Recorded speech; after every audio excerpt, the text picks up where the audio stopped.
This is Big Country here. My name's Stuart Adamson. I play guitar and sing. I'm Mark Brzezicki. I hit the drums and do a bit of vocals as well. I'm Bruce Watson and I play guitar. And I'm Tony Butler and I play bass. And we're here to talk about a few of the tracks we got on this new album of ours. Track 1, Harvest Home.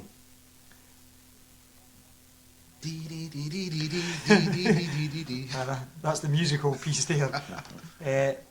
The thing, actually Harvest Home was one of the first songs that Bruce and I wrote together a long time ago when we first started working with each other in 1981, I think it was.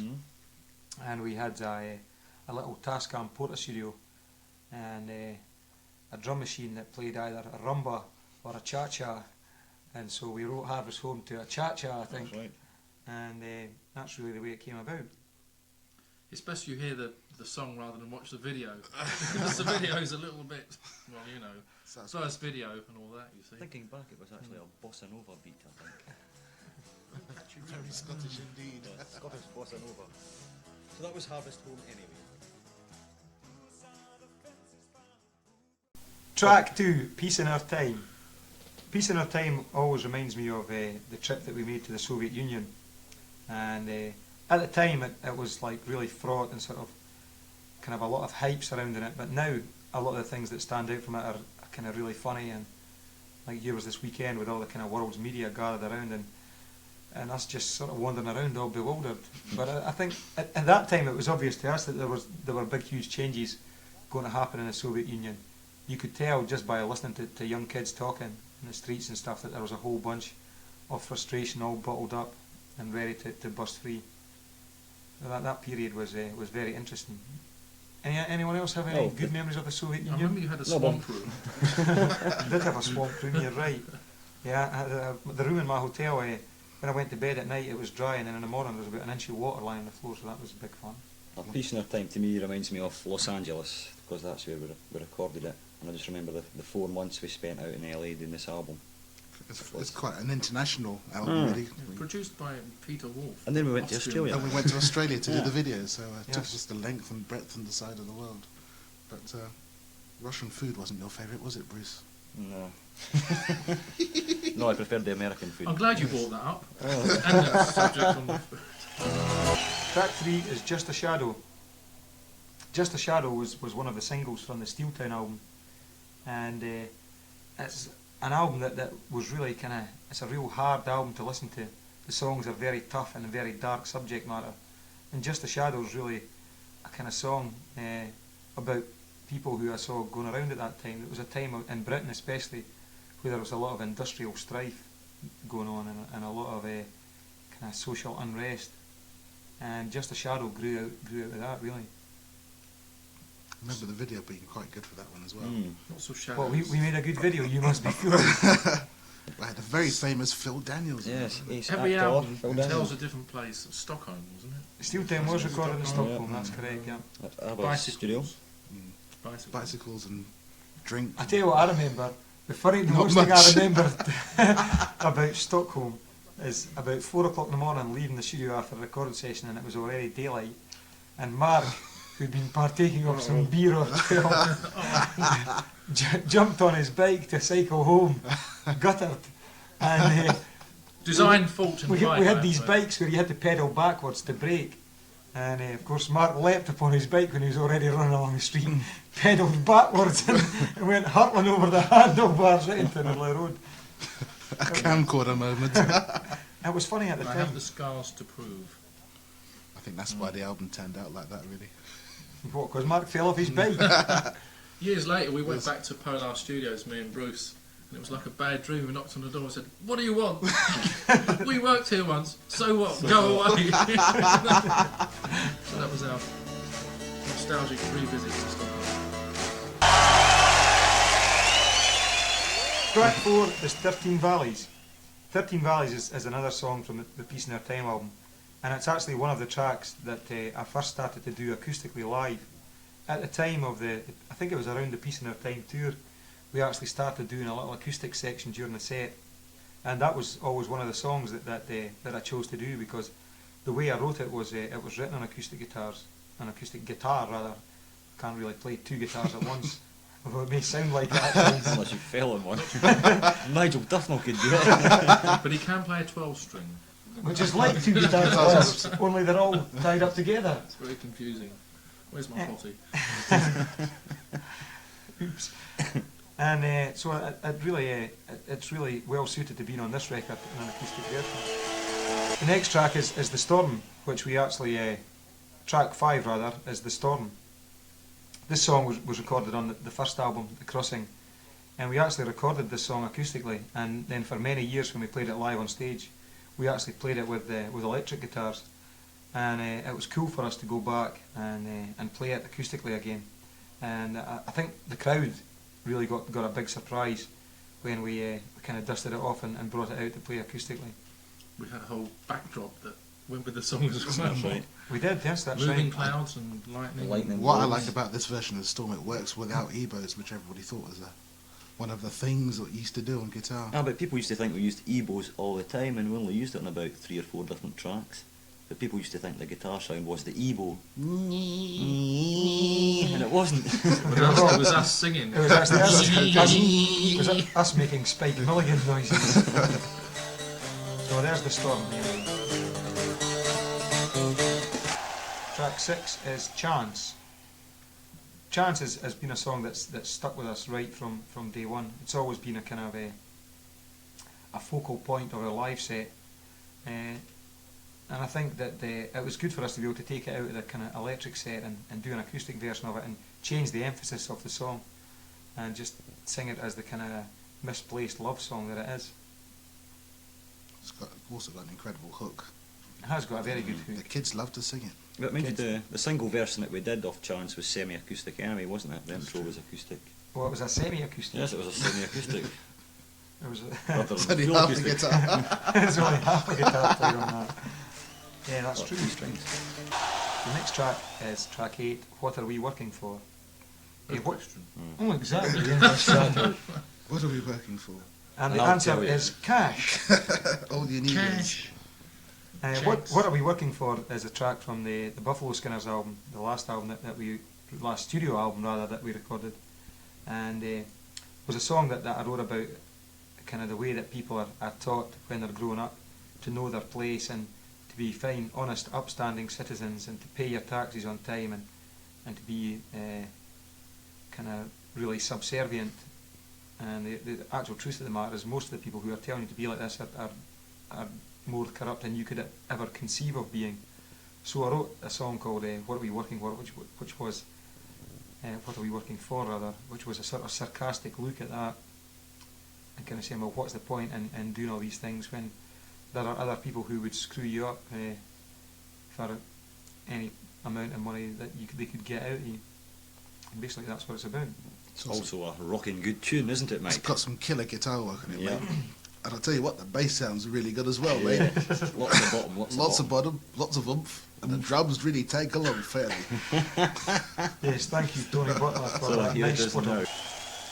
Track 9 is Steel Town, the title Oh, track stunning. of the Steel Town album. Stunning version. Steel Town was a song that I wrote about a town in England called Corby, where people had been encouraged to go and uproot their families and go there and work in brand new steel mills that were built there. And eventually, of course, they had to close all the steel mills down, and so people were left there with nothing to do after having uprooted themselves. And I just wrote a song about the frustration of finding yourself in that situation, where you've displaced yourself and chased a dream and things haven't worked out for you. Don't mean to be too heavy about it, but that's what the song's about. And I really, the kind of whole album is like that. It's a dark album, and it looks at things other than sex and drugs and rock and roll. Which is what we've looked at before. This is true. This again is from their Stockholm period. And that's There you Steel Town. Track 10, Ships. Yeah, Ships is another song from the... I think you're aboard, I Captain. was being picked aboard my own personal ship there by Petty Officer Wink Watson, one half of the famous Watson brothers. Yeah, Ships is a song from the Buffalo Skinners album 2. Not the Buffalo Skinners album Volume 2, but the Buffalo Skinners album also. And it's a little country and western ditty, and I do believe you came up with the original idea for that, Bruce, for the chorus there. That's right, I did. Indeed I did. I think that was devastatingly informative there from Mr. Watson. Thanks. And you played absolutely no part in the recording of this at all, It Mr. inspired the Bazicki. song in a sort of... But even when we did a No Place Like Home album, we included ships, and you didn't have anything to do with it either, did you? I'm not even here, but I'm going to say hello to everyone because I am here. Especially your mum. Hello, Mrs. Bates. In fact, Ships has been on 2 albums, you're Yes. entirely correct, I forgot all about that. No Place Like Home. And you probably have neither of them. The pre-Bazicki period. But I am on the No Place Like Home album. And you're in That's fact right. on this live version, which we're about to hear, man, Yes. which is rather stirring. Yes. It's kind of Ships is sort of taking over from Chance in the main electric set, I would feel, and has become really a staple of what we do in our live show. The song itself is just about not being scared to need other people around you. It's people that make the planet, you know. We need each other. Yes, I thought you would like that. Track 11 is Wonderland. Wonderland, known to the troops as Wonderloaf. Yes. Yeah, very good, Tony. That's nothing to do with it whatsoever. Wonderland reminds me of the first American tour we did. No, the second American tour. Because you couldn't remember. Yeah, I couldn't remember the first American tour because I was Otherwise in America. engaged, I was Bruce. out there in America. But I remember getting the mix sent across from Steve Lillywhite And listening to it on a tour bus, yeah, I remember that. And we wondered what that strange was noise was at the beginning. EMS had broken down. That's right. Wonderland, I seem to remember when we wrote it, was a sort of combination of 2 songs that we That's put right. together. 2 different pieces that we'd been working on. That's right. And combined it. There was a version you were working on, and there was a version that Mark and myself was working on That's as well. right, yep. And then was successfully ripped off by NXS One That's Feels. right. But we better not talk about that, so we No, better edit so that edit section that out. Track 12, Long Way Home. And it is. It A is. long way home. It is very, very far. Yep. When it Especially to becomes your long. house, Mark. It is. It's a long way. Only to slow. It's a long way if you walk. Well, it's longer if you go the wrong way round, too. It is. It was going to be called the wrong way home. But This is a really dull answer, isn't it? Stretch this one. Yeah, Long Way Home was actually a song that was written acoustically, first of all. It was in kind of 3/4 or 6/8 time, and I never know. Mark, what's 3/4 and what's 6/8? Well, pretty similar. One's in half time, the other's in full time. Oh, That right. doesn't explain the answer. But Full acoustically, time. acoustically we do it in 6/8. 6/8. So it was written in 6/8 because the way we do it acoustically is the way I wrote it, and it was originally entitled Yee-Haw Bob, Yes, it was. It was. because it was like a sort of yee-haw country Unfortunate western name that Bob I gave Dylan it. type of song. That's right. And that was before the lyrics were written, so we always knew it as Yee-Haw Bob. So track 12 was actually Yee-Haw Bob, and you listen to it, and it's just about people searching for something in their lives. Everyone thinks they've got to find something that would make the whole world make sense to them, and the song's about that long and very tough journey. Have we played in a big country more than any other track we've ever written? Most probably. No, I think we probably played Fields of Fire more. Do you think I so? think so, yeah. Well, I don't it's know, it's actually. one I of the don't two. I don't know, Definitely. it's definitely aye. Probably about the same. In a Big Country was a big hit for us in the United States of America, and we actually got 2 Grammy nominations That's right. for In a Big Country, Didn't win bugger all. and we won. Best song and best. That's very new true, artist. Tony. We didn't win anything. Yeah, but the Police beat us with Every Breath You Take. Yes, but there's a lot of distinction in And- nomination. And Culture Culture Club beat us for Club was the Best best Year. yeah, which I thought was a bit much. We were happy with our nomination, weren't we? Yeah, so nomination's Yes. good enough for me. My granny always liked our music anyway. No, Grammy. Meh. Put your lips together and make a noise. Grammy. That's correct. Yes, Grammy. Said It's to a the missus sort last of night. it's the music business version of an Oscar. So it's that was it, but we didn't win it anyway, so there's no point in talking about it No, let's not talk about our Grammy nominations at all. because we didn't win. Another That's right. partial success. Yeah, definitely another partial success. Lost Patrol was sort of kind of one of the focal points of our original live set. I seem to remember we did a great live TV programme from Munich on our first German tour, Oh, that's right. That's right, yeah. and it was that was one of the songs that were on it. And it was one Best of the best ever live sounding TV things that we've Best done, ever. because we'd done a few We'd done a couple of BBC live things and been a bit disappointed by the sound, and then we did a German one and Whatever realised happened that to BAP? we could. They're still around, yeah, yeah. still happening. Right. Hi, BAP. Yeah, hi indeed. And Lost Patrol, yeah. I can't even remember actually what the song was meant to be about. I always remember that the crowd always got heavily involved in it, and it was always very exciting live.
you. Good night. Take care of yourselves.